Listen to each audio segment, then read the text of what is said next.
Hola, buenos días. ¿Se me escucha bien?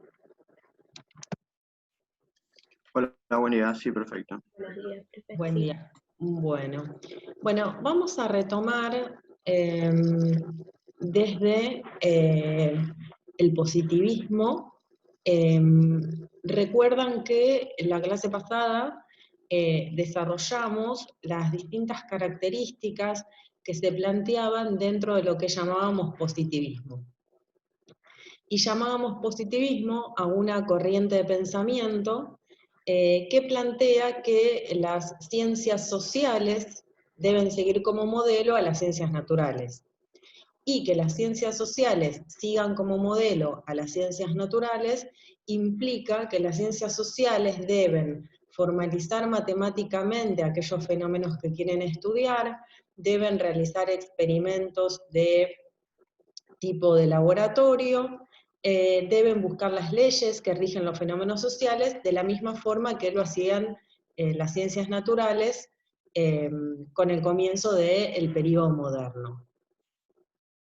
Dentro de esos autores que plantean que las ciencias sociales deben seguir como modelo a las ciencias naturales, se encuentran un conjunto de autores que a su vez van a plantear algunas discusiones al interior del positivismo. Esos tres autores, decíamos, eran Popper, Kuhn y Lakatos.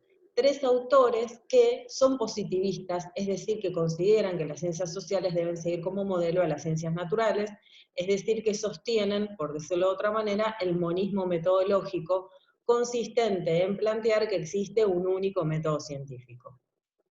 Entonces, lo que íbamos a hacer a continuación en la clase de hoy es desarrollar, por un lado, qué se entiende por falsacionismo, cuál es la idea central que gira en torno a este concepto que plantea Popper, y vamos a también ver qué es un paradigma en Kuhn y qué son los programas de investigación en Lakatos. Yo lo que hice fue tomar de cada uno de estos autores los conceptos que me parecían fundamentales y ordenadores para poder pensar su teoría científica, ¿sí? Si uno lee a Popper, se va a encontrar con todo un desarrollo que, a mi entender, pone en el centro de la cuestión el problema de este concepto que es el falsacionismo. Por eso yo, de alguna manera, utilicé como criterio ordenador un concepto que me parece clave para entender al autor. ¿Se entiende hasta acá? O sea, si ustedes leen a Popper, se van a encontrar con mucha bibliografía sobre él. Yo lo que hago es, de alguna manera, sintetizar parte de su teoría científica con un concepto en torno al cual yo voy a hacer un desarrollo. Pero esto es una lectura propia, que obviamente que tiene algún fundamento, porque bueno, estos autores utilizan estos conceptos, inventan estos conceptos para dar cuenta de una serie de problemas relativos al conocimiento científico en ciencias sociales, pero sepan que, obviamente, que Popper, por ejemplo, que es un autor de principios del siglo XX, hace un desarrollo de las teorías científicas, desarrolla su concepto de falsacionismo, pero también va a desarrollar otros conceptos, y además no se va a orientar solamente a los problemas relativos a las ciencias, sino que también va a hacer un desarrollo filosófico de las ciencias políticas, etc. ¿Sí? Entonces, esto es una aclaración porque de alguna manera yo estoy reduciendo al autor a un concepto, pero sepan que estos autores no se reducen a los conceptos que yo estoy exponiendo. Simplemente lo que hago yo aquí es proponer una clave de lectura para empezar a abordar este autor, ¿sí? ¿Se entendió hasta acá?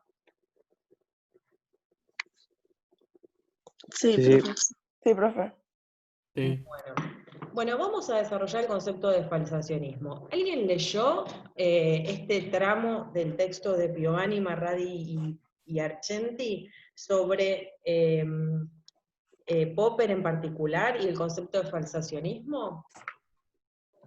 Era que para que una teoría sea como válida tenía que pasar la prueba de falsación. Sí, aparece el concepto de falsación.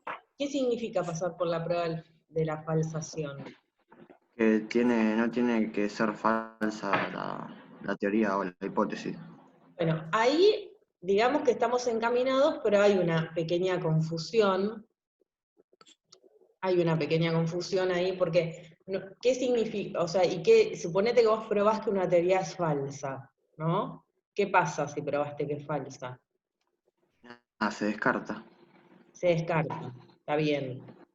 Bueno, pero, ¿y qué implicancias tiene falsar una teoría? O sea, digamos, ¿por qué importa falsar la teoría? Para Porque demostrar que avanza es la verdadero. ciencia. ¿Cómo? A ver, ¿de a uno? ¿Hernán? Para demostrar que es verdadera. Pero si vos probás que es falsa, no mostrás que es verdadera. ¿Se Ah, pero no entiende? he dicho que como que hay que mostrar que es falsa para ver si, bueno, si es falsa o si no. O yo entendí mal, creo. No, está bien, pero vos decís, hay que mostrar que es falsa. Y yo lo que pregunto es, ¿y por qué importa mostrar si es falsa o no? Para poder avanzar en la ciencia. Bueno, está muy bien. ¿Quién habló que no puedo identificar? Nicole. Nicole. Sí, Nicole. A ver, está bien. ¿Alguien tiene algo más para decir, algo que haya entendido de este texto? Así lo vamos trabajando, yo voy a ir ordenando algunos conceptos. ¿Qué entendieron de Popper, los que leyeron Popper?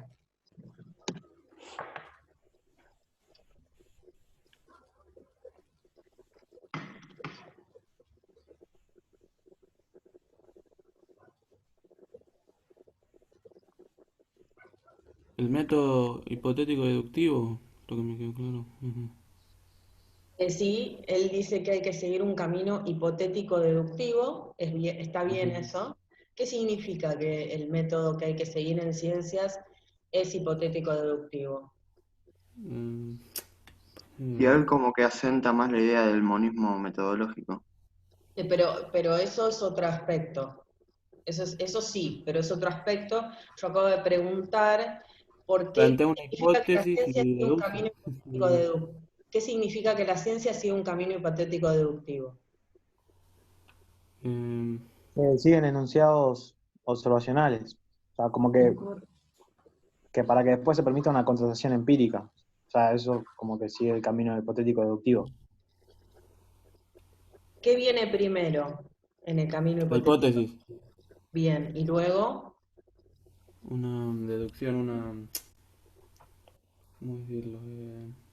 pregunto, ¿se acuerdan que cuando nosotros veíamos, esto es una nueva discusión que se introduce de alguna manera en el curso? Cuando nosotros decíamos, ¿se acuerdan que en el positivismo se plantean leyes como hipótesis, ¿no? Y luego también se hacen experimentos, ¿no?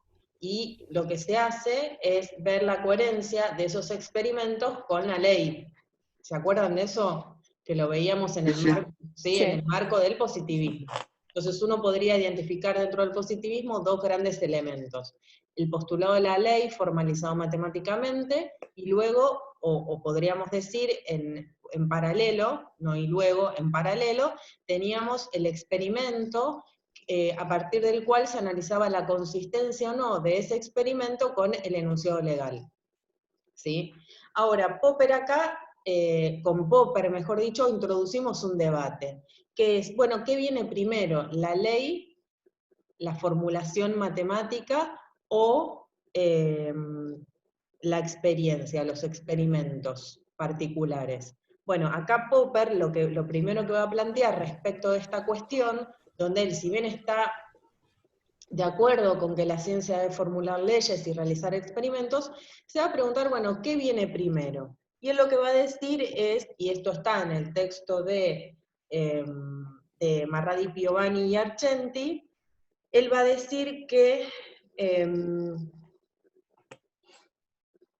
se plantea una conjetura, una hipótesis primero, que sería el enunciado legal, que hace de hipótesis. ¿Por qué decimos hipótesis? Porque es un enunciado universal cuyo carácter de verdad no se ha probado ni se ha sometido a un experimento empírico, ¿sí? Entonces, partimos de una hipótesis, de un enunciado legal, partimos primero de eso, que tiene un carácter universal, donde a partir de esa hipótesis o conjetura o enunciado legal se pretende describir o explicar algún aspecto de la realidad, ¿sí? Y a partir de él, a partir de esa hipótesis se deducen enunciados. Enunciados que van a tener un carácter observacional, es decir, enunciados particulares a partir de los cuales se va a poder construir un experimento, ¿sí? ¿Sí? Entonces es como que Sí. acá se introducen 3 elementos, o sea, podríamos decir que se agrega un elemento más. Tenemos el enunciado universal a partir de una formulación matemática, tenemos de ahí el desprendimiento de una serie de enunciados observacionales, es decir, se plantean hipótesis acerca de cómo tendrían que comportarse los fenómenos en la experiencia, ¿sí? Y a continuación se hace el experimento, ¿está bien? Entonces agrega, podríamos decir, 2 ingredientes más. Primero, Popper va a plantear que lo primero que tenemos es un enunciado legal que oficia de hipótesis, es decir, un enunciado universal que todavía no se probó si es verdadero o no, ¿sí? Por un lado. Luego tenemos una serie de conjuntos de enunciados observacionales que se desprenden de esa hipótesis, ahora vamos a poner un ejemplo, pero un conjunto de enunciados observacionales que se desprenden de esta hipótesis universal, y luego el experimento a partir del cual se analiza la consistencia del experimento con lo que decía el enunciado universal y los enunciados observacionales. Es decir, que Popper va a plantear que primero está el enunciado universal y luego el experimento y los enunciados observacionales, donde a partir de eso se analiza la consistencia entre unos y otros.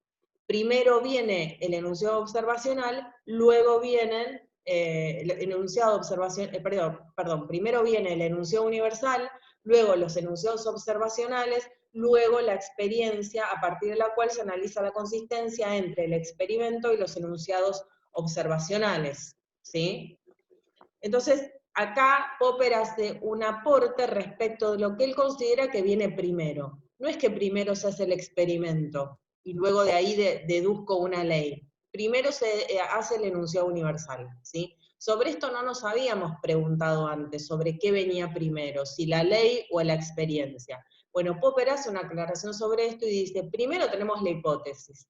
De la hipótesis se deduce una serie de enunciados observacionales y luego se hace el experimento y se analiza la consistencia del experimento a partir de esos enunciados observacionales con los enunciados observacionales.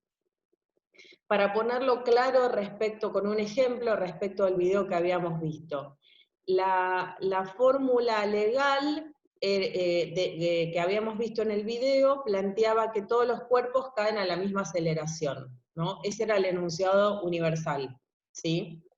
Sí. Ahora, si todos los cuerpos caen a la misma aceleración, si elijo 2 cuerpos determinados, por ejemplo, una pelota y una pluma, esos 2 objetos deberían caer a la misma aceleración. ¿Está bien? Sí. Quiere decir que ese es el enunciado observacional, el enunciado que yo voy a observar. A continuación, ¿qué hago? Hago el experimento en un laboratorio, suprimo el aire del mismo y hago caer los 2 cuerpos desde la misma distancia para ver si se cumple lo que planteaba. 3 pasos, ¿sí? 3 pasos. ¿Cuál es la diferencia entre el enunciado universal y el enunciado observacional? Que el universal tiene más peso, que es el verídico. Como que ya pasó por el proceso. Y no hay contradicción, pero se podría proponer. ¿Por qué tiene más peso? Porque es universal. Bien, a ver, la clave en realidad no es que tiene más peso, sino que es Sí, universal.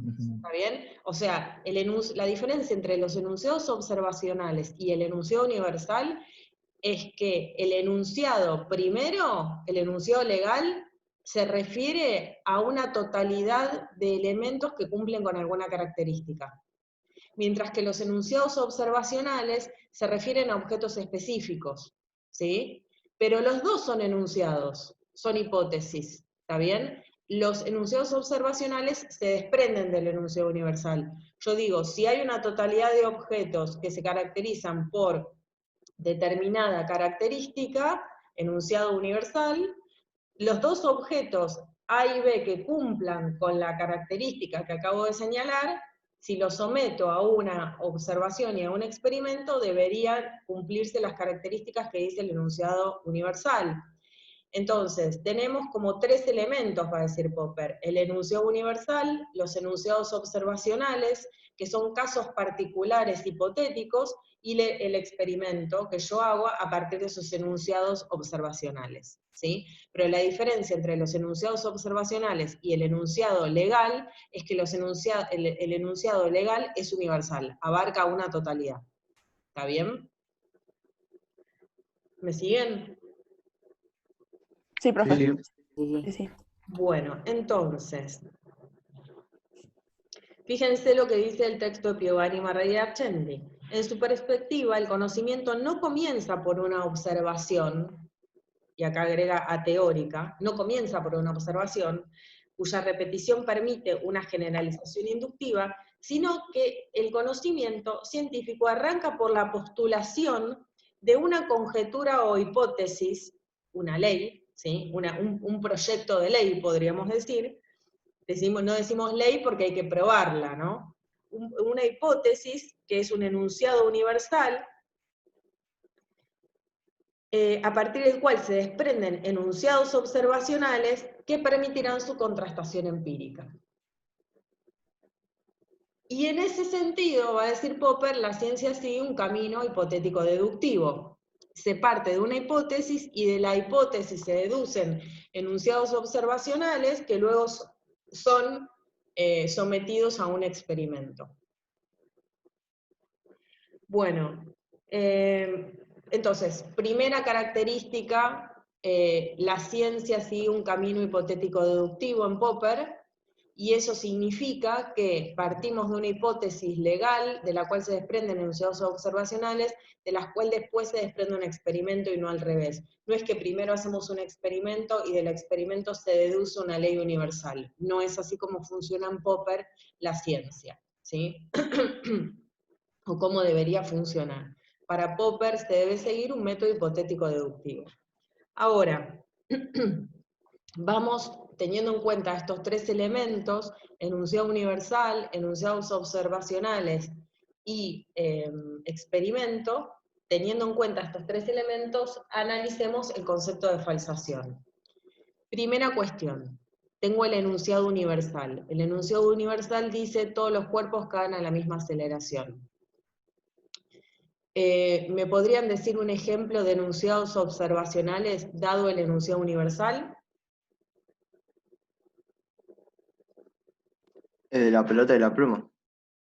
La pelota y la pluma, ¿qué? Está muy bien. Que pongo dos objetos en un laboratorio. La pelota y la pluma de acuerdo al enunciado legal. ¿Cómo? ¿Qué tendría que pasar con la pelota y la pluma de acuerdo al enunciado legal? Caer a la misma, al mismo tiempo, Caer a desde la la misma misma altura. aceleración, ¿sí? Y por lo tanto caen al mismo tiempo, pero sería caen a la misma aceleración. Entonces, el enunciado universal es: todos los cuerpos caen a la misma aceleración. El enunciado observacional, o los enunciados observacionales, es: la pelota y la pluma deberían caer a la misma aceleración si hago el experimento. Ahora, les marco un aspecto importante. ¿Yo puedo hacer un experimento sobre el enunciado universal? ¿O solo puedo hacer Sí, experimentos sobre enunciados observacionales? sobre las dos cosas. ¿Sí? ¿Puedo hacer un experimento mostrando que todos los cuerpos caen a la misma aceleración? No, porque sería Sí, infinito.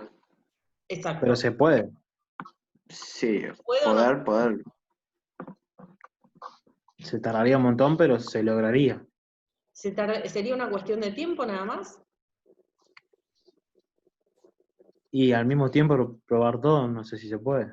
Habría que conseguir Tiempo, cada objeto. espacio. El problema que tengo es que siempre van a aparecer objetos todo el tiempo que tengan que ser sometidos al experimento para yo alcanzar la totalidad.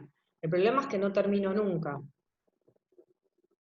Porque supongamos que una vez que llegué a probar, supongamos que pudiese probar que todos los objetos que están en este momento en el universo, en la Tierra, caen a la misma aceleración, supongamos que puedo probar eso, ya tendría un problema de recursos para poder llevar adelante mi investigación, y además tendría, digamos, que tener el tiempo para hacerlo con todos los objetos que hay en este momento en el planeta Tierra.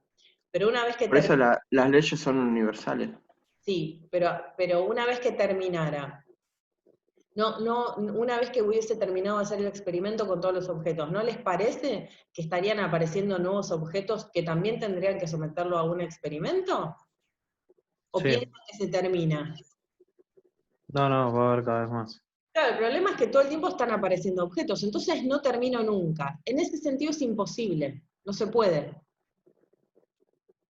Es imposible. O sea, hay una imposibilidad. La ciencia se enfrenta a un imposible. Sin embargo, sí puedo hacer experimentos a partir de determinados objetos concretos, ¿sí?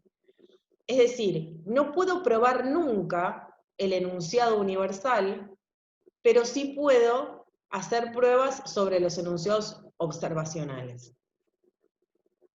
Ahora, supongamos que, como veíamos en el ejemplo, tomo la pelota y tomo la pluma, las pongo en condiciones para que puedan caer a la misma aceleración, es decir, hago un experimento de laboratorio, donde decíamos que el concepto de laboratorio o la definición de laboratorio implicaba establecer determinadas condiciones de ocurrencia, ¿no? Porque el laboratorio no es lo mismo que el plano de lo inmediatamente real, sino que en el laboratorio someto los objetos a determinadas condiciones. En este caso se suprimía el aire. Y entonces decía, al someter a estos objetos a un experimento, supongamos que caen al mismo tiempo, ¿no? ¿Qué se prueba cuando caen al mismo tiempo?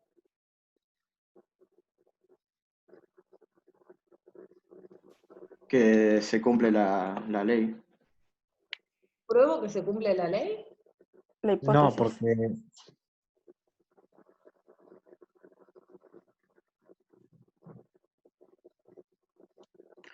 O sea, ¿puede repetir lo que, lo que preguntó? ¿Qué se sí, prueba por cuando favor, caen la pelota y la pluma al mismo tiempo? que caen solo al mismo tiempo, pero no a la misma aceleración.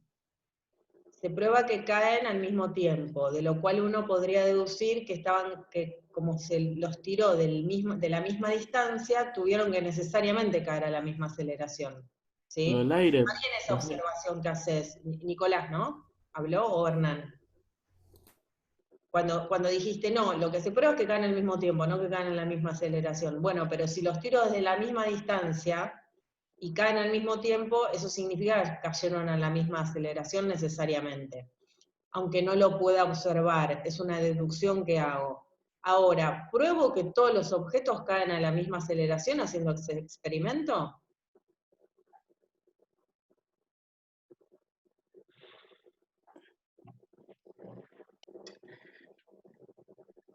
Y yo creo que sí. ¿Así? Con la misma... O sea, vos decís, si vos, por ejemplo, yo te digo, encontró un policía que es corrupto, ¿deducís de ahí que todos los policías son corruptos? Y en Argentina puede ser. Ah, ¿sí? Si yo te digo todos los alumnos, ningún alumno encontré un alumno que no estudia, ¿de ahí deduzco que No, ningún no, alumno estudia? no. No, eso no.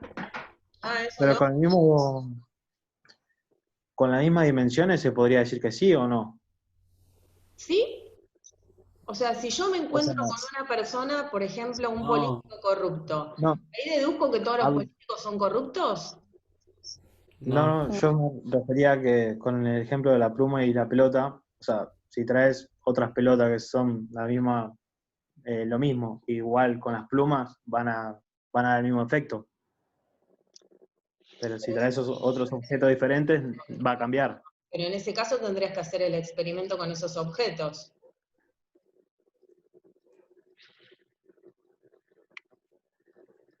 Voy a poner otro Bien. ejemplo de ciencias sociales. Si yo tengo la hipótesis de que todos los políticos son corruptos, ¿no? Y voy y hago una prueba y analizo el comportamiento de un político en particular, supongamos el político Juan Pérez, y identifico que es corrupto, que cometió un acto de corrupción y que fue condenado legalmente. ¿De ahí puedo deducir, a través de ese ejemplo particular, que todos los políticos son corruptos? No. No. Porque Bueno, estás justamente analizando ciencias sociales. ¿cómo? Pues estás analizando un campo de las ciencias sociales. Claro, pero ¿y por qué tengo que deducir que cuando veo caer la pelota y la pluma a la misma aceleración, estoy probando que todos los objetos caen a la misma aceleración? ¿Cómo sé que todos los objetos caen a la misma aceleración y que no es una propiedad particular de la pluma y la pelota que ellas en particular caen a la misma aceleración? ¿Cómo podría Estás probar? analizando un campo de la física. ¿Cómo? Estás analizando un campo de las ciencias Pero, naturales, la ¿qué física. diferencia la física de las ciencias sociales si los autores positivistas dicen que son lo mismo, que deben tener el mismo tratamiento?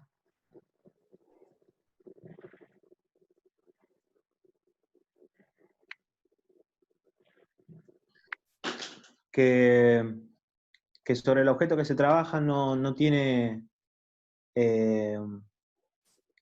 sentido propio, un plan o una intención.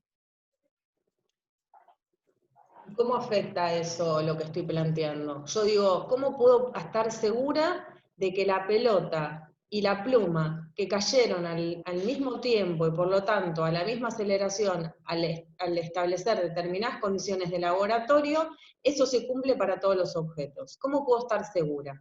No lo puedo deducir a partir de ver esos dos objetos en particular. O tengo que hacer más experimentos y hacerlos al infinito, o tengo que reconocer que es imposible comprobar en términos estrictos el carácter universal de la ley. Una de dos. O hago el experimento al infinito y busco recursos económicos para hacer al infinito el experimento, o bien de ninguna manera podría plantear que a partir de la pluma y la pelota puedo deducir un enunciado de carácter universal que afecta a todos los objetos. Hay un salto lógico ahí. Infinito Que al no Para puede mí infinito no es se puede hacer. Acá dar una por hecho compañera que dice, lo pruebo por la gravedad. No, en realidad, se me cortó no, está grabando, perdón. Corté el compartir power. pantalla. la presentación, perdón. Ahí volví. En realidad hay una compañera que dice, lo pruebo por la gravedad. Es que es al revés. La gravedad se prueba a través de un experimento. La ley de gravedad se prueba a través de un experimento. Entonces digo, si el experimento se agota en 2 objetos o en 3 o en 4, ¿cómo puedo asegurar el carácter universal de la ley? Les respondo, la respuesta es que no puedo. No se puede, hay un salto lógico ahí. Hay una imposibilidad. No se puede. O sea, no es que lo estoy diciendo yo ahora, lo estoy inventando. No se puede. O sea, los científicos han descubierto que no se puede. Hay un salto lógico entre el enunciado universal y los enunciados particulares. Nunca, jamás puedo, a través de enunciados particulares y de experimentos particulares, demostrar un enunciado universal. Y esto es lo que va a plantear Popper. Popper va a decir que si yo pruebo cómo caen la pelota y la pluma y muestro que caen a la misma aceleración, de ahí no se desprende nunca, jamás, de ninguna manera, que la ley es verdadera. Imposible, no se puede probar. Eso va a decir Popper. De ahí que va a concluir que no se puede probar el carácter verdadero de una teoría. Solamente se puede probar si es falso. Y eso es el falsacionismo. Quedan solo 4 minutos, vamos a pasar a la próxima sesión de la clase para precisar este concepto de falsacionismo, ¿sí? No lo quiero agotar acá, sé que acabo de decir algo que es fuerte, lo retomamos en la próxima sesión, ¿les parece? Perfecto. Buenísimo. Bueno, corto, ¿eh?